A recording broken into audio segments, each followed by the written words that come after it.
TV5 news ముందుగా ప్రేక్షకులకు భోగి, మకర సంక్రాంతి మరియు కనుమ పండుగ శుభాకాంక్షలు. బులెటిన్ లో ముందుగా హెడ్లైన్స్. లాలాపేట వైన్ షాప్ లో మద్యం సేవిస్తూ కుప్పకూలి గుర్తు తెలియని వ్యక్తి మృతి. సైదాబాద్ కరుణ్ బాగ్ లో శ్రీ మల్లికార్జున స్వామి కళ్యాణోత్సవం వైభవం. మల్కాజ్గిరి ఎంపీ ఈటెల రాజేందర్ ఆగ్రహం. శంషాబాద్ ఎయిర్పోర్ట్ ప్రధాన రహదారిపై ఘోర రోడ్డు ప్రమాదం. హైదరాబాద్ విజయవాడ జాతీయ రహదారిపై భారీ traffic jam. Lalaguda police station పరిధిలో విషాద ఘటన చోటు చేసుకుంది. లాలాపేటలోని ఓ వైన్ షాప్ పర్మిట్ రూమ్ లో మద్యం సేవిస్తూ ఉన్న గుర్తు తెలియని వ్యక్తి ఒక్కసారిగా కుప్పకూలి మృతి చెందిన ఘటన స్థానికంగా కలకలం రేపింది. తార్నాక డివిజన్ లాలాపేటలోని లాలాపేట వైన్స్ లో నిన్న సాయంత్రం ఈ ఘటన చోటు చేసుకుంది. సుమారు 55 నుంచి 60 సంవత్సరాల వయసు గల గుర్తు తెలియని వ్యక్తి మద్యం సేవించేందుకు వైన్ షాప్ కి వచ్చాడు.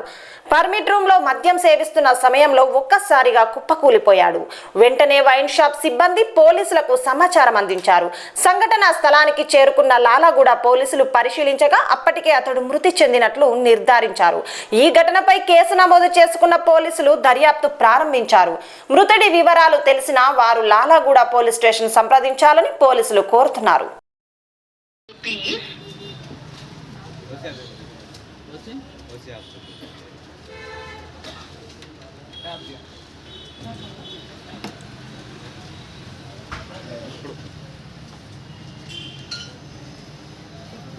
పైసలు ఎత్తుకోతాడు, పైసలు తీసుకో.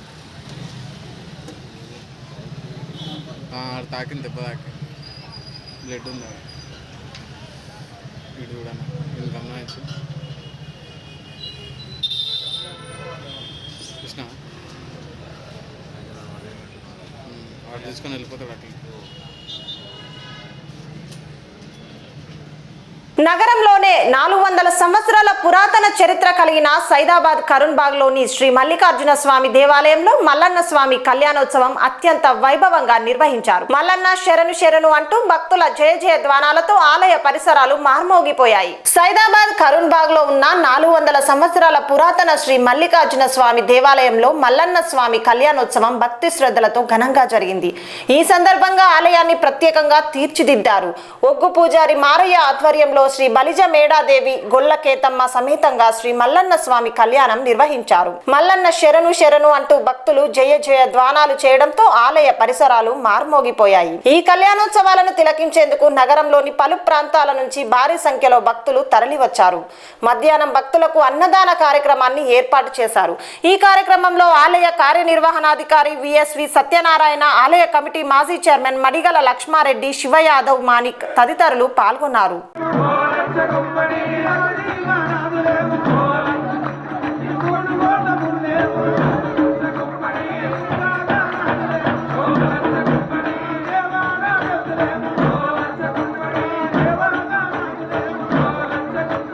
రాష్ట్రంలో కాంగ్రెస్ ప్రభుత్వం అధికారంలోకి వచ్చిన తర్వాత హిందూ దేవాలయాలపై దాడులు, దుశ్చర్యలు పెరిగిపోయాయని మల్కాజ్గిరి బీజేపీ ఎంపీ ఈటెల రాజేందర్ ఆరోపించారు. సఫిల్గూడ కట్టమైసమ్మ ఆలయంలో జరిగిన ఘటనపై ఆయన తీవ్ర ఆగ్రహం వ్యక్తం చేశారు. కాంగ్రెస్ ప్రభుత్వం ఏర్పడిన తర్వాత రాష్ట్రంలో హిందూ దేవాలయాలపై దాడులు, దుశ్చర్యలు మితిమీరిపోయాయని మల్కాజ్గిరి బీజేపీ ఎంపీ ఈటెల రాజేందర్ విమర్శించారు. సఫిల్గూడ కట్టమైసమ్మ ఆలయంలో ఓ యువకుడు చేసిన దుశ్చర్యను ఆయన ఖండించారు. ఈ ఘటనపై పోలీసులు స్పందిస్తూ సంబంధిత యువకుడికి మతిస్థిమితం సరిగా లేదని పేర్కొనడాన్ని ఆయన తప్పుబట్టారు. భక్తులను తప్పుదోవ పట్టించేలా ఇలాంటి వ్యాఖ్యలు చేయడం సరికాదని ఈటెల రాజేందర్ అన్నారు. ఇకపై ఇటువంటి ఘటనలు పునరావృతం కాకుండా ప్రభుత్వం కఠిన చర్యలు తీసుకోవాలని ఆయన డిమాండ్ చేశారు. దేశంలో అశాంతి లేపాలని, కలిసిమెలిసి ఉండే ప్రజల మధ్య వైషమ్యాలు గుర్తించాలని, డీస్టెబిలైజ్ చేయాలని చెప్పి ఏ మూర్ఖపు ఆలోచనతో పని కట్టుకొని పగడబందీగా కావాలని ఆలయాల మీద దాడులు జరుగుతాయి. కట్టమైసమ్మ ఆలయం అంతకుముందు 10ల సంఖ్యలో హిందూ దేవాలయాల మీద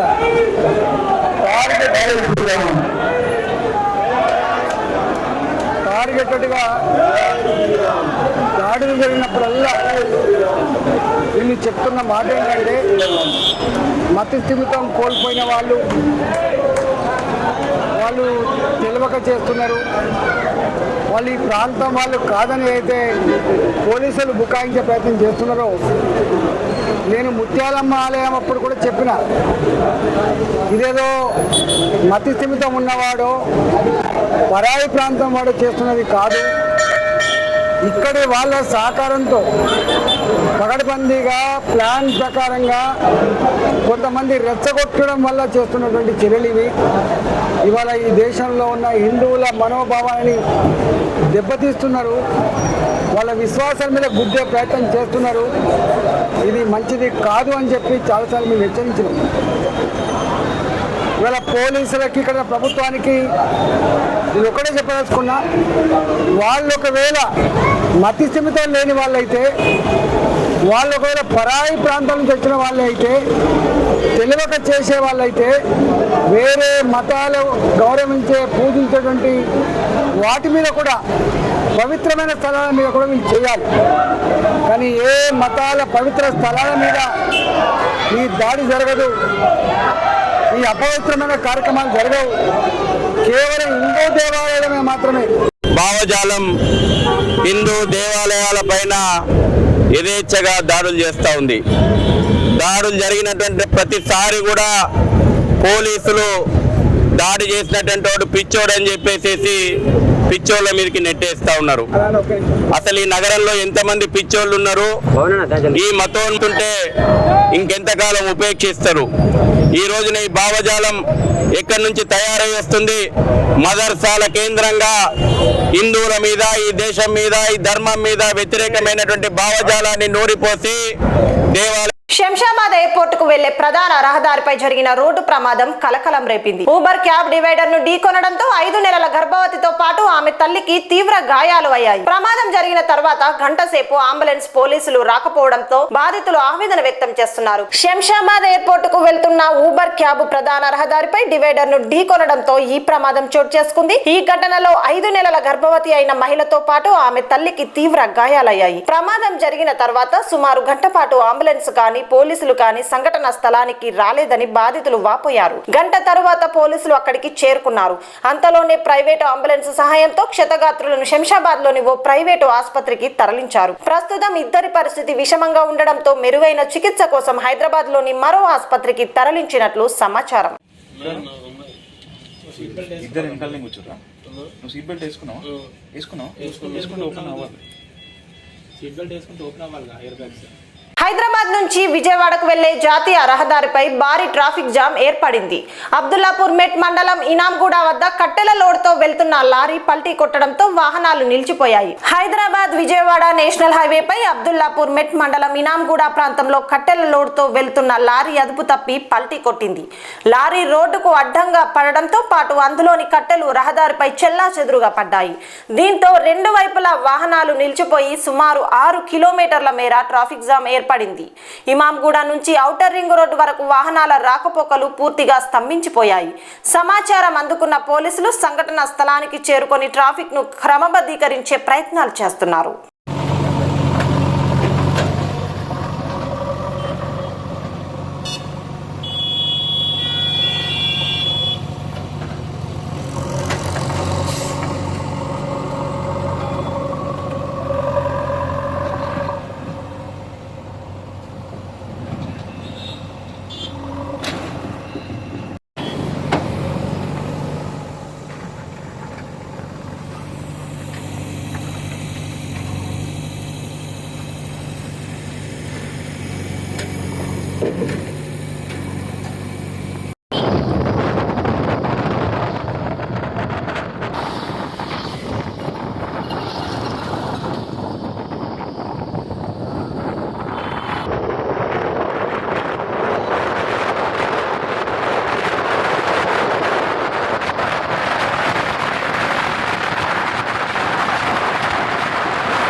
తగ్గించడమే లక్ష్యంగా రోడ్డు భద్రతా వారోత్సవాలు 2026లో భాగంగా మేడ్చల్ జిల్లా గట్కేసర్ బస్ స్టాండ్ లో వాహనదారులకు డ్రైవింగ్ అవగాహన కార్యక్రమాన్ని పోలీసులు నిర్వహించారు. ఈ కార్యక్రమంలో పోలీసులు కీలక సూచనలు చేశారు. రోడ్డు భద్రతా వారోత్సవాలు 2026లో భాగంగా తెలంగాణ రాష్ట్ర ప్రభుత్వం ఆదేశాల మేరకు మేడ్చల్ జిల్లా గట్కేసర్ పోలీస్ స్టేషన్ పరిధిలోని గట్కేసర్ బస్ స్టాండ్ లో వాహనదారులకు డ్రైవింగ్ పై అవగాహన శిక్షణాత్మక కార్యక్రమాన్ని పోలీసులు నిర్వహించారు.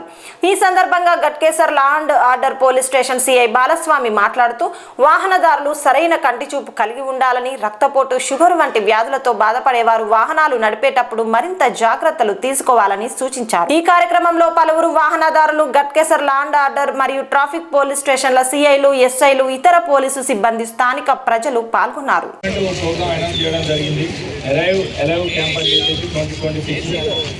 ఎటువంటి ఇన్సిడెంట్స్ కాకుండా మనకు ప్రజెంట్ ఏంటంటే ఎక్కువ డెత్స్ అనేది కానీ ఇలాంటివన్నీ కూడా రోడ్డు ప్రమాదాలు జరుగుతున్నాయి కాబట్టి దాన్ని నివారించడానికి గవర్నమెంట్ ఒక ప్రోగ్రామ్ తీసుకోవడం జరిగింది. ప్రోగ్రామ్ దానిలో భాగంగా ఈరోజు కూడా ఉంటుంది. వీళ్ళందరికీ అది కూడా చేపిస్తాం. దాంతో మీరు యూనిఫామ్ ఉంటే కొంచెం బెటర్ ఉంటుంది. ఆటో డ్రైవర్స్ అనేది కొంచెం క్లారిటీ వస్తుండే. నెక్స్ట్ టైం మీరు యూనిఫామ్ వెహికల్ క్యారీ చేసుకునేటట్టు చూడండి. ఓకేనా? దీనిలో మేము ముఖ్యంగా మనకు యాక్సిడెంట్ కావడం ఏం జరుగుతుంది, దాంతో నష్టపోయిన వాళ్ళ కుటుంబాలను కూడా పిలిపిస్తాం. వాళ్ళ మాటలలో అది కూడా విందాము. ఇప్పుడు ఈ 20,000 ప్రోగ్రామ్ అనేది ఏంటంటే రోడ్డు భద్రతా వారోత్సవం భాగంగా నిర్వహించడం జరుగుతున్నది. దీంట్లో ముఖ్యంగా గమనించాల్సింది ఏంటంటే ఇప్పుడు మేము చెప్పే విషయాలన్నీ కూడా అందరికీ తెలిసిన విషయాలే. మనం జనరల్గా తెలిసిన విషయాన్ని చిన్న చూపు చూసుకొని మనం అనవసరమైనటువంటి ఇబ్బందులకు గురవుతున్నాము. ఒకసారి మనం ఆలోచిస్తే మన కుటుంబం తీసుకుందాం. ఒక రోడ్డు ప్రమాదం అనే ఒక పదం అనేది మన జీవితంలో లేకపోతే ఏ మనిషి అయినా సరే నాకు తెలిసినంత వరకు జీవితకాలం అనేది 60-70 ఏళ్ళు ఉంటుంది. ఎవరికో ఒక అది భయంకరమైన వ్యాధులు వస్తే తప్ప కానీ మరణం కానీ చేతులు కాళ్ళు కానీ ఆ అనారోగ్య జీవనం అనే పరిస్థితి రాదు. ఈ రోడ్డు ప్రమాదాలు అనేవి చిన్న వయసు నుంచి ముసలివారి వరకు దాంతో సంబంధం ఉండదు. ఒక జబ్బు ముదిరి మనం అనారోగ్యం కావాలంటే ఓన్లీ అది కొంత ఏజ్ వచ్చిన తర్వాతనే అవుతుంది. కాబట్టి రోడ్డు మీద నడిచేటోళ్లకు cycle, 2 wheeler, 4 wheeler, auto, car ఎవరికైనా సరే జరిగే అవకాశం ఉంది. కాబట్టి మనము వెహికల్ తోడేటప్పుడే జాగ్రత్తగా ఉండాలని కాదు. మనం రాష్ట్రంలో 2023 నుంచి దేవాలయాలపై దాడులు జరుగుతున్నాయని, ఎన్నికల సమయంలో మాత్రమే హిందూ ఓట్లు గుర్తుకు వస్తాయని పలు హిందూ సంఘాల నాయకులు తీవ్ర విమర్శలు చేశారు. సఫీల్గూడ కట్టమైసమ్మ ఆలయంలో జరిగిన ఘటనపై వారు ఆగ్రహం వ్యక్తం చేశారు. రాష్ట్రంలో 2023 సంవత్సరం నుంచి దేవాలయాలపై దాడులు జరుగుతున్నాయని హిందూ సంఘాల ప్రతినిధులు ఆరోపించారు. ఎన్నికల సమయంలో మాత్రమే హిందూ ఓట్లు గుర్తుకు వస్తాయని, అనంతరం దేవాలయాల భద్రతపై నిర్లక్ష్యం చేస్తున్నారని వారు విమర్శించారు. సఫీల్గూడ కట్టమైసమ్మ దేవాలయంలో మలమూత్ర విసర్జన చేసిన వ్యక్తి కర్ణాటక నుంచి వచ్చిన షేక్ అల్టాఫ్ అని వారు పేర్కొన్నారు. ఈ ఘటనపై పోలీసులు అతడిని మానసిక స్థితి సరిగా లేదని చెప్పడాన్ని హిందూ సంఘాల నేతలు తప్పుబట్టారు. హిందువులను పిచ్చివాళ్ళలా చిత్రీకరించే ప్రయత్నం చేస్తున్నారని వారు ఆరోపించారు. ఇటువంటి ఘటనల వెనుక శిక్షణ ఉందని అనుమానం వ్యక్తం చేస్తూ నిందితుడికి బెయిల్ రాకుండా చూడాల్సిన బాధ్యత పోలీస్ అధికారులదేనని వారు డిమాండ్ చేశారు. ఈ వ్యాఖ్యలు స్థానికంగా ఉద్రిక్తతకు దారితీయడంతో పోలీసులు పరిస్థితిని పర్యవేక్షిస్తున్నారు. సికింద్రాబాద్ లో హెచ్వి ఏంజల్స్ మేకప్ ఇన్స్టిట్యూట్ ఆధ్వర్యంలో bridal makeup, hair styling, cosmetology, skin care, wellness రంగాల్లో నైపుణ్యాభివృద్ధిపై సదస్సు నిర్వహించనున్నట్లు నిర్వాహకులు తెలిపారు. ఈ సదస్సు జనవరి 26న జరగనుంది. దీనికి సంబంధించిన వివరాలను హబ్సిగూడలో నిర్వహించిన విలేకరుల సమావేశంలో వెల్లడించారు. హెచ్వి ఏంజల్స్ మేకప్ ఇన్స్టిట్యూట్ ఆధ్వర్యంలో bridal makeup, hair styling, cosmetology, skin care, wellness వంటి విభాగాల్లో నైపుణ్యాన్ని పెంపొందించేందుకు జనవరి 26న సదస్సు నిర్వహించనున్నట్లు నిర్వాహకులు తెలిపారు. బ్యూటీ పరిశ్రమకు ఆసక్తి ఉన్న మహిళలకు అవగాహన కల్పించి వారి వృత్తిపరమైన అభివృద్ధికి ఈ సదస్సు దోహదపడుతుందని పేర్కొన్నారు. ఈ సందర్భంగా హబ్సిగూడలో నిర్వహించిన విలేకరుల సమావేశంలో మాట్లాడుతూ సదస్సులో భాగంగా మేకప్ మరియు హెయిర్ స్టైల్ పై ప్రత్యేక పోటీలు నిర్వహిస్తామని, ప్రతిభ కనబరిచిన వారికి బహుమతులు అందజేస్తామని నిర్వాహకులు తెలిపారు. Hema Varma from HV angels makers, international certified pro makeup artist. మీ అందరికీ గుడ్ న్యూస్ ఏంటంటే మన హైదరాబాద్లో ఫస్ట్ టైం మనము ఒక కాన్సెప్ట్ అనేది తీసుకొని వచ్చాము. లైక్ మనం నిజామాబాద్లో రీసెంట్లీ సక్సెస్ఫుల్గా చేసి వచ్చిన సెమినారే కానీ బ్యూటీ కాంపిటీషన్స్, మేకప్ కాంపిటీషన్ అవన్నీ సక్సెస్ఫుల్గా జరిగాయి. కాబట్టి హైదరాబాద్లో ఈ జనవరి 25న మనము మన షో ఏదైతే మనం కాంపిటీషన్స్ అనుకుంటున్నామో అవన్నీ లాంచ్ చేస్తున్నాం. కాంపిటీషన్స్ వచ్చేసి మీకు ఏమేమి ఉంటాయి అనుకుంటున్నారు? మేకప్ కాంపిటీషన్ ఉంటుంది, హెయిర్ స్టైల్ ఉంటుంది, అండ్ దీంతో పాటు మీకు ఫ్రీ ఎంట్రీ కూడా ఉంటుంది. సో నెక్స్ట్ సబ్జెక్ట్ వచ్చేసి డీటెయిలింగ్గా మనకి స్టాల్స్ కోసం కావచ్చు అండ్ ప్రోడక్ట్ కోసం కావచ్చు సార్ వాళ్ళు ఇన్ఫార్మ్ చేస్తారు. Thank you all. This is Shiva Singh Rathod from HV Angels Makeup Institute. మేము ఈ ఇన్స్టిట్యూట్ ఎందుకు స్టార్ట్ చేసామనంటే ఒక అందరు లేడీస్కి కానీ అందరికీ స్పెషలైజ్డ్ ఉండాలి. లైక్ వాళ్ళు వాళ్ళ కెరియర్ బిల్డ్ చేసుకోవడానికి లైక్ బయటికి రావాలా అని చెప్పి చాలామంది ఇంట్లోనే ఉంటారు. సో వాళ్ళకి బయటికి రావాలని చెప్పి మేము ఈ ఇన్స్టిట్యూట్ అనేది స్టార్ట్ చేసాము. అలానే ఇప్పుడు సార్ వాళ్ళతోటి కలిసి మేము ఒక ఆర్గనైజేషన్ అనేది face to face beauty business meet అని చెప్పి పెట్టాము. సో దీంట్లో ఏంటంటే మేము నిజామాబాద్లో సెమినార్ అనేది మేకప్ కాంపిటీషన్ అన్నీ మేము చేసి వచ్చాము లాస్ట్ 10th జనవరి 10th. సో ఈ జనవరి 25th మన హైదరాబాద్లో బిగ్గెస్ట్ ఎక్స్పో లెక్క మేము ప్లాన్ చేస్తున్నాము. సో ఇది ఏంటంటే లైక్ అన్ని లేడీస్కి కానివ్వండి దేనికి కానివ్వండి లైక్ వాళ్ళకి ఒక బిజినెస్లో బిల్డ్ కావడానికి మేము ఈ ఆర్గనైజేషన్ ఇది ప్లాన్ చేసి తక్కువ బడ్జెట్లో వాళ్ళకి రీజనబుల్ దానిలోనే మేము చేసాము. సో ఇంకొకటి ఏంటంటే మీకు అందరికీ ఫ్రీ ఎంట్రీ ఉంటుంది. అండ్ మీకు దీనిలో వచ్చేసి విన్నర్స్కి ఫస్ట్ విన్నర్కి వచ్చేసి మీకు 5,000 రూపీస్ గుడ్లీ బ్యాగ్స్ ఇస్తాము. సెకండ్ రన్నర్అప్కి 3,000 రూపీస్ గుడ్లీ బ్యాగ్ ఇస్తాము. థర్డ్ రన్నర్అప్కి 2,000 రూపీస్ గుడ్లీ బ్యాగ్స్ ఇస్తాము. లైక్ ఏంటంటే ఇవన్నీ మీకు ఏంటంటే మీకు బిజినెస్లో బిల్డ్ కావడానికి లైక్ ఇన్స్టాగ్రామ్స్లో మీరు పోస్ట్ చేసుకోవచ్చు. లైక్ ర్యాంప్ వాక్స్ ఉంటుంది మీకు అండ్ జడ్జిమెంట్స్ ఉంటాయి. ఇవన్నీ మీకు చూసుకోవచ్చు. సో దానికోసమే సార్ వాళ్ళతోటి మేము ప్లాన్ చేసి ఇవన్నీ స్టార్ట్ చేసాము. Thank you so much. Falaknuma Kalimata దేవాలయానికి అతి త్వరలో నూతన కమిటీని ఏర్పాటు చేయనున్నట్లు బాలభక్త సమాజం నాయకులు వెల్లడించారు. ఇటీవల ఆలయానికి సంబంధించి ఏర్పడిన వివాదాల నేపథ్యంలో స్థానిక నేతలతో సమావేశం నిర్వహించారు. ఫలక్నుమా కాళీమాత దేవాలయానికి అతి త్వరలో నూతన కమిటీ ఏర్పాటు చేయనున్నట్లు బాలభక్త సమాజం చైర్మన్ నిరంజన్ గౌడ్ ఆలయ అధ్యక్షుడు నాన్వాల్ ప్రమోద్ రెడ్డి తెలిపారు. కొత్తగా ఏర్పాటు చేయనున్న కమిటీలో స్థానిక బస్తీలకు చెందిన వారికి ప్రాధాన్యత కల్పిస్తామని వారు స్పష్టం చేశారు. గత కొన్ని రోజులుగా కాళీమాత దేవాలయం విషయంలో జరుగుతున్న వివాదాల నేపథ్యంలో బాలభక్త సమాజం ఆధ్వర్యంలో మంగళవారం ఆలయ ఆవరణలో అత్యవసర సమావేశం నిర్వహించారు. ఈ ఆలయం స్థానిక బస్తీ వాసులందరినీ అందరి సమ్మతితో నూతన కమిటీని ఏర్పాటు చేసి ఆ కమిటీ ఆధ్వర్యంలోనే ఇకపై ఆలయ అభివృద్ధి పనులు కొనసాగుతాయని తెలిపారు. ఈ కార్యక్రమంలో ఆలయ పూజారి బొల్లు పవన్, ఎంఐఎం నాయకుడు అల్లంపల్లి నరేందర్, బీజేపీ సీనియర్ నాయకుడు ఎం విజయ్ కుమార్, పాపయ్య, ముదిరాజ్, బాలభక్త సమాజం ప్రధాన కార్యదర్శి అశోక్, నరేష్, బబ్లు, భాస్కర్ తదితరులు పాల్గొన్నారు. అందరికీ నమస్కారం. పత్రికా విలేకరులందరికీ కూడా ఈ సాయంత్రం శుభ సాయంత్రం సందర్భంగా కాళికమాత ఆశీస్సులు అందరికీ ఉండాలని చెప్పి కోరుకుంటూ, మరి ఈ యొక్క దేవాలయం ఏదైతుందో గత 3 దశాబ్దాల కాలం నాటి నుంచి కూడా శ్రీకృష్ణ బాలభక్త సమాజం ఉమ్మడి దేవాలయ కమిటీ ఆధ్వర్యంలో కొనసాగుతుండే, మధ్యలో కొంతమంది అవాంఛనీయ సంఘటనల ద్వారా దుష్టశక్తులు అమ్మవారి విగ్రహాన్ని ధ్వంసం చేయడం వల్ల పెద్ద ఎత్తున ఉద్యమం చేసి ఆ రోజు ప్రభుత్వ పరంగా లాంఛనప్రాయంగా ఈ యొక్క విగ్రహ ప్రతిష్టాపన మళ్ళా శ్రీకృష్ణ బాలభక్త సమాజం ఆధ్వర్యంలో చేయడం జరిగింది. అందులో ముఖ్య పూజారిగా బొల్లు జగన్ గారు, వారి కుటుంబ సభ్యులు ఆనాడు ఉండి ఈ కార్యక్రమాన్ని జరిపించినాం. అన్ని విధాల ఆర్థికంగా అన్ని విధాల అండగా ఉండి ఆ కార్యక్రమాన్ని దిగ్విజయంగా పూర్తి చేసుకొని తదుపరిగా మేము మా ఉమ్మడి దేవాలయ కమిటీలో దాదాపు 10 దేవాలయాలు ఉన్నాయి కాబట్టి అన్ని దేవాలయాలు మేము చూసుకోవడానికి ఇబ్బంది అవుతుందని చెప్పేసి పూజారికి వారి కుటుంబానికి ఏం చెప్పామంటే ఈ యొక్క దేవాలయం మంచి చెడ్డలు మీరు చూసుకోండి, ఏమైనా పెద్ద సమస్యలు ఉంటే మా దృష్టికి తీసుకొస్తే మేము దాన్ని పరిష్కరిస్తామని చెప్పేసి వారికి గతంలో కూడా చెప్పడం జరిగింది. అదేవిధంగా ఇన్నేళ్ళ నుంచి కూడా కొనసాగుతూ వచ్చింది. మధ్యలో కొంచెం ఇబ్బందులు అయితే మా దృష్టికి తీసుకొస్తే కమిటీ వేసినాము. ఆ కమిటీ వేసినాక మళ్ళీ వారు అందరూ కూడా లేదన్నా మేము చేస్తున్నాం కదా అంటే మేము సరైన అనుకున్నాం. అప్పుడు అధ్యక్షుడిగా నన్ను ఎన్నుకోవడం జరిగింది. నా పేరు ప్రమోద్ రెడ్డి. ప్రధాన కార్యదర్శిగా పాపే ముదిరాజు గారిని ఎన్నుకోవడం జరిగింది. చైర్మన్గా బొల్లు జగన్ గారు, అదేవిధంగా వివిధ సంఘాల నుంచి కూడా కొంతమందిని ఎన్నుకోవడం జరిగింది. తర్వాత కొన్ని రోజులు నడిచినాక మళ్ళీ వీళ్ళు ఏమన్నారంటే మీరు ఇన్ని గుళ్ళు చూస్తారు కదన్నా, ఈ గుడి మేము చూసుకుంటామంటే మేము సరే వీళ్ళు చేస్తున్నారు కదా అని చెప్పేసి మేము అంతా మంచి సక్రమంగా జరుగుతుందని చెప్పేసి మేము భావించి వీరికి అప్పచెప్పడం జరిగింది. మరి ఈనాడు నేను ప్రతి మంగళవారం కానీ శుక్రవారం కానీ వారంలో 2 సార్లు వచ్చినాను అమ్మవారి దర్శనం చేసుకొని ఇక్కడ స్థితిగతులు తెలుసుకొని అందరినీ ఇక్కడ ఉన్నటువంటి వాలంటీర్లను సిబ్బందిని కనుక్కొని పోవడం జరుగుతూ ఉంటుంది.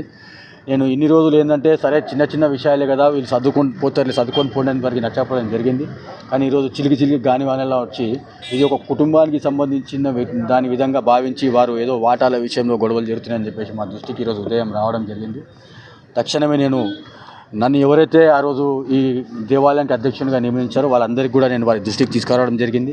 ఇట్లా పూజారి ఈ విధంగా ఫోన్ చేసాడు, మరి మనము దీని మీద చర్యలు తీసుకొని ఆ దేవాలయాన్ని ప్రజలకు ఏ విధమైన ఇబ్బందులు కలగకుండా దర్శనాలు కల్పించే విధంగా అన్ని సౌకర్యాలు కల్పించే విధంగా మనం చర్యలు చేపట్టాలని చెప్పేసి ఇప్పటికే ఆలస్యమైందని భావించి ఈరోజు ఈ పత్రికా సమావేశం ఏర్పాటు చేయడం జరిగింది. ఈ దేవాలయం అనేది ఎవరికి సంబంధించింది కాదు, యావత్ జంగమేట్ ప్రాంతానికి సంబంధించింది.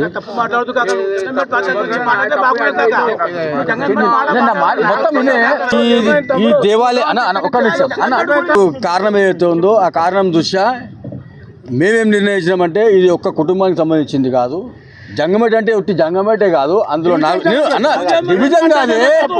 అందరికీ శనార్థి. నా పేరు బొల్లు పవన్, ఫలక్నామా కాళికామాత పూజారిని నేను. గత కాలంలో మేము పూజలు చేస్తుంటాము, కొందరు పూజలు చేయకుండా అడ్డుకుంటారు. అందుకనే నేను బాధతో పెద్ద మనుషులను పిలిచి చర్చకి పిలిచిన. ఎందుకు అడ్డుకుంటున్నారు? ఎవరు అడ్డుకుంటున్నారు? మా ఫ్యామిలీ వ్యక్తులే కొందరు పాలు కావాలని చెప్పి, నలుగురు పాలు కావాలని చెప్పి మమ్మల్ని వేధిస్తున్నారు. మా అమ్మని కూడా కొట్టడం జరిగింది. ఇప్పుడే నేను పెద్ద మనుషులకు చెప్పి నా బాధ చెప్పుకొని మీరు వచ్చి మాట్లాడండి అని చెప్పి పిలిచాను. ప్రెస్ మీటింగ్ పెట్టాను. ఇప్పుడు గట్టిగా కమిటీ పడాలి, అందరూ గట్టిగా బస్తీ వాళ్ళు కానీ అందరూ చుట్టుపక్కల వాళ్ళు అందరూ ఉండి కమిటీ చేయాలి. మనం అందరం కలిసి గుడిని డెవలప్మెంట్ చేద్దాం. ఇంతకుముందు నేను బొల్లు జగన్ మా నాయన ఇద్దరం నడిపించేటోళ్ళం, అంటే పెద్దోళ్ళ సపోర్ట్ తీసుకొని నడిపించేటోళ్ళం. ఇప్పుడు మరీ జనాలు ఎక్కువ అవుతారు కాబట్టి మా వల్ల తట్టుకోలేకపోతున్నాం. అందుకనే ఇంకా పెద్దగా కావాలి, పెద్ద కమిటీ కావాలి, పెద్ద మనుషులు సహకారం కావాలని నేను కోరుకుంటున్నాను. కమిటీ తర్వాత అది పెద్ద మనుషులు మాట్లాడుతారు. సామాజిక సేవకుడినని చెప్పుకుంటున్న అన్వేష్ పై పంజాగుట్ట పోలీస్ స్టేషన్లో ఫిర్యాదు నమోదైంది. భారత పాస్పోర్ట్ ను అవమానిస్తూ వ్యాఖ్యలు చేశారంటూ కరాటే కళ్యాణి పోలీసులను ఆశ్రయించారు. ఈ ఫిర్యాదుపై పోలీసులు కేసు నమోదు చేసి దర్యాప్తు ప్రారంభించారు. సామాజిక సేవకుడినని చెప్పుకుంటున్న అన్వేష్ పై పంజాగుట్ట పోలీస్ స్టేషన్లో ఫిర్యాదు నమోదైంది. భారతీయులందరికీ అత్యంత కీలకమైన గుర్తింపు పత్రమైన భారత పాస్పోర్ట్ ను అవమానించారంటూ కరాటే కళ్యాణి పోలీసులకు ఫిర్యాదు చేశారు. ఈ ఫిర్యాదు ఆధారంగా పంజాగుట్ట పోలీసులు కేసు నమోదు చేసి దర్యాప్తు ప్రారంభించారు. ప్రాథమికంగా నిందితుడు దేశం వెలుపల ఉన్న అవకాశాలు ఉన్నట్లు గుర్తించిన పోలీసులు లుక్అవుట్ నోటీసులు జారీ చేసే దిశగా చర్యలు తీసుకుంటున్నట్లు సమాచారం. అవసరమైతే 2026 లోపే నిందితుడిని భారత్కు తీసుకువచ్చే చర్యలు చేపడతామని కరాటే కళ్యాణి ధీమా వ్యక్తం చేశారు. ఈ సందర్భంగా పంజాగుట్ట పోలీసులకు ఆమె ధన్యవాదాలు తెలిపారు. ఈ కేసులో తెలంగాణ పోలీసులు సమర్థవంతంగా పనిచేస్తున్నారని అభినందించారు. అందరికీ నమస్తే, జై శ్రీరామ్, భారత్ మాతాకి జై. ఈ నా అన్వేష్ అనే ఒక వెధవ ఇప్పుడేదో మేకపోతే గాంభీర్యం చూపిస్తూ నేనేదో త్యాగం చేసేసాను, నేను వీడియోలు చేయను, అవి చేయను, ఇవి చేయను, నేను ట్రావెల్ బ్లాగ్స్ చేయను, నేను సామాజిక సేవకుడిగా పనిచేస్తానని చెప్తున్నాను. అదంతా మేకపోతే గాంభీర్యం. ఆడికి ఆల్రెడీ గజగజగా వణుకుతున్నాడు. ఎందుకంటే వాడు మాట్లాడిన వీడియోలో మాకు ఇంకోటి దొరికింది. అది కూడా మాకు వేరే దేశం నుంచి వాళ్ళు మాకు ఫార్వర్డ్ చేశారు. అంటే వాళ్ళు కూడా ఎంత సీరియస్గా ఉన్నారు చూడండి, పెద్ద కంట్రీ. సో ఆస్ట్రేలియా నుంచి మాకు ఇన్ఫర్మేషన్ వచ్చింది, మనం కూడా చూసుకోలేదు. సో ఇందులో ఏముందంటే భారతదేశంలో పౌరసత్వం ఎంత ముఖ్యమో పాస్పోర్ట్ అనేది చాలా విలువైనది. పాస్పోర్టే కదా మనందరికీ అథెంటికేటెడ్ అడ్రస్ ప్రూఫ్. సో అంత వెరిఫికేషన్, పోలీస్ వెరిఫికేషన్ కూడా జరుగుద్ది మన పాస్పోర్ట్. అంటే దానికి ఎంత విలువ అది మనందరికీ తెలుసు. దానిలో రాజముద్ర ఉంటుంది 3 సింహాలతో పాటు. ఆ రాజముద్రని మనం ఎంతో జాగ్రత్తగా భద్రపరచుకొని చాలా జాగ్రత్తగా బీరువాలో పెడతాం. మనం ఎక్కడ పెడతాడు పడేం పాస్పోర్ట్. అలాంటి పాస్పోర్ట్ని ఇట్లా చేత్తో పట్టుకొని వాడు వెధవా ఎంత దరిద్రకొట్టి పాస్పోర్టే తెలుసా మనది ఇండియన్ పాస్పోర్ట్ అన్నాడు. మన ఇండియన్స్ ని తిడుతున్నాడు. అందులో ఎవరో ముందెళ్ళిన వాళ్ళు వీడిని 4 గంటలు కూర్చోబెట్టారు. వీడి ఉడతలు పట్టే మొహం అని వాళ్ళకి అర్థమైపోయింది ఆల్రెడీ. కాబట్టి 4 గంటలు వీడిని విచారించారట. విచారించడం వల్ల ఆన్ అరైవల్ వీసా తీసేశారు. సో మన దరిద్రగొట్టు పాస్పోర్ట్ అంటూ అభివర్ణించాడు. భారతదేశాన్ని ఒక్క మాట అనడానికి ఎంత గట్స్ ఉండాలరా నీకు, ఎద్దబ్బన్నారా ఎద్దబా. నువ్వు భారతదేశ పాస్పోర్ట్ ను పట్టుకొని రాజముద్రను చూపిస్తూ, నా దేశం యొక్క రాజముద్రను నువ్వు చూపిస్తూ వేరే దేశం గురించి పొగుడుతూ తిడతావరా నువ్వు ఇండియాకి అడుగు పెట్టాలరా, నీ సంగతి ఏంటో చూస్తాం మేము. నువ్వు ఇండియాలో ఎలా అడుగు పెట్టవో కూడా చూస్తాం మేము. నీ భారతదేశ పాస్పోర్ట్ ఎక్కడ పెడితే అక్కడ రెన్యూవల్ చేసేసుకుంటున్నాను కదా, ఎగురుతున్నామేమో. అది క్యాన్సిల్ అయ్యేదాకా మేము పోరాడతాం. ముందు చెప్పాం, ఇప్పుడు చెప్తున్నాం. ఇప్పుడు కూడా మళ్ళీ మేము దాని ఏదైతే మనకి సపోర్టింగ్ ఎవిడెన్స్ ఉందో అన్ని ఇచ్చి మేము మళ్ళీ ఇచ్చామండి. మళ్ళీ మేము తెచ్చుకున్నాం. ఇది కూడా మనకు అందులో పొందుపరుస్తారు. అట్లాగే పాస్పోర్ట్ అథారిటీకి కూడా మేము మళ్ళీ పెడుతున్నాము. ఆల్రెడీ పోస్ట్ చేస్తాము, వెళ్ళి ఇస్తాము. మేము వదిలేదే లేదు. భారతదేశాన్ని, భారతదేశ చిహ్నమైన మనందరికీ అధికారిక చిహ్నమైన దాన్ని చూపిస్తూ ఇట్లా మాట్లాడడం ఈ వెధవని పనిష్మెంట్ ఇవ్వాలి. అలాగే మా కృష్ణకాంత్ గారు బీజేపీ ఆంధ్రప్రదేశ్ లో స్పోక్స్ పర్సన్ గా ఉన్నారు. నేను బీజేపీ తెలంగాణ నుంచి ఉన్నాను. మేము హిందుత్వాదులం. అలాగే మేమందరం కలిసి వాడిని తీసుకొచ్చే వరకు వదలమన్నాం. అదే బాటలో మేము నడుస్తున్నాం. ఇప్పటికీ వదలం, ఎప్పటికీ వదలం. వాడు రావాలి. వాడికి ఇక్కడ మన భారతదేశం విలువ ఏంటో వాడికి చూపించాలి. వాడి తాలూకా మొత్తం అన్ని దేశాల ఫ్లాగ్లు ఉంటాయండి. భారతదేశం ఫ్లాగ్ తీసేశాడు వాడు. ఎందుకు తీసేసావురా నువ్వు భారతదేశం నుంచి వెళ్ళలేదా? పాస్పోర్ట్ లేకపోతే నువ్వు ఎట్లా వెళ్ళావురా? ఎద్దవా ఎట్లా వెళ్ళావురా నువ్వు? దొంగ మీద ఇప్పుడు మళ్ళీ అందరూ తిడతారు. ఎక్కడో దగ్గర లుకౌట్ నోటీసులు వస్తాయి, ఎక్కడో దగ్గర ఆపేస్తారని తెలిసి వాడు ముందుగానే మేకపోతే గాంభీర్యం ప్రదర్శిస్తూ నేను ఆపేస్తున్నా. నీ బొంద, నీకు ఆల్రెడీ సబ్స్క్రైబర్స్ తగ్గిపోయి అందరూ నీ మీద గట్టిగా గుర్రుగా ఉన్నారు. ఎక్కడ తంతారో కనిపిస్తాయి అని చెప్పేసి నువ్వే పెద్ద చెప్పేస్తున్నావా? నిన్ను మాత్రం వదిలేదు రే. మామూలుగా ఉండదు, మామూలు మండిపోతుంది మాకు. ఇంకొకటి ఏంటంటే రేపో ఎల్లుండో మేము ఈ పండగ హడావుడి ఉంది కాబట్టి పాస్పోర్ట్ అథారిటీ కూడా పంపించేస్తాం. ఎట్టి పరిస్థితుల్లో వాళ్ళు మమ్మల్ని దగ్గరుండి పంజగుట్ట పోలీసులకు ధన్యవాదాలు చెప్తున్నాం. వాడికి భయాన్ని పుట్టించింది అయితే పంజగుట్ట పోలీస్. వాడికి భయాన్ని పరిచయం చేసినందుకు ధన్యవాదాలు తెలియజేసుకుంటూ తెలంగాణ పోలీస్ గట్టిగా పనిచేస్తున్నారు. నిన్ను ఇక్కడికి రప్పించేదాకా వదలరు. వాళ్ళు మాకు దగ్గరుండి మేము ఏ సపోర్ట్ కావాలని మేము చేస్తాం, మీరు దగ్గరుండి కూర్చొని చేసుకోమని అన్నారు సార్కి. మేమంతా కూర్చొని మనం రప్పించే వరకు ప్రయత్నం చేస్తామని తెలియజేసుకుంటూ ప్రింట్ అండ్ ఎలక్ట్రానిక్ మీడియా చాలా ధన్యవాదాలు. మీరందరూ ఉండి ఈ వెధవ పని పడుతున్నందుకు మీ అందరూ సహకారం చేయడం చాలా మాకు పనికొచ్చింది. మీ అందరికీ ధన్యవాదాలు తెలియజేసుకుంటూ అరే రోజులు లెక్క పెట్టుకోరా. ఇంకా 2026 లో ఖచ్చితంగా నువ్వు వస్తావు అని చెప్పాము. లెక్క పెట్టుకో రోజులు. లుకౌట్ నోటీస్ కొద్ది రోజుల్లోనే వస్తుంది నీకు. నువ్వు పరిగెత్తుకుంటా రావాలి భారతదేశానికి. ఎద్దవన్నారు ఎద్దవ, సిగ్గు శరం లేని ఎద్దవ. జై శ్రీరామ్, భారత్ మాతాకి జై అంటే మైక్ లో ఉన్నాయి కాబట్టి. బులెటిన్ ముగించే ముందు హెడ్లైన్స్ మరోసారి. లాలాపేట వైన్ షాప్ లో మద్యం సేవిస్తూ కుప్పకూలి గుర్తు తెలియని వ్యక్తి మృతి. సైదాబాద్ కరుణ్ బాగ్ లో శ్రీ మల్లికార్జున స్వామి కళ్యాణోత్సవం వైభవం. మల్కాజ్గిరి ఎంపీ ఈటెల రాజేందర్ ఆగ్రహం. శంషాబాద్ ఎయిర్పోర్ట్ ప్రధాన రహదారిపై ఘోర రోడ్డు ప్రమాదం. హైదరాబాద్ విజయవాడ జాతీయ రహదారిపై భారీ ట్రాఫిక్ జామ్. ఇవే ఈనాటి బులెటిన్స్. మరో బులెటిన్ తో మళ్ళీ కలుద్దాం. అంతవరకు చూస్తూనే ఉండండి TG5 న్యూస్. నేను సుమాంజలి.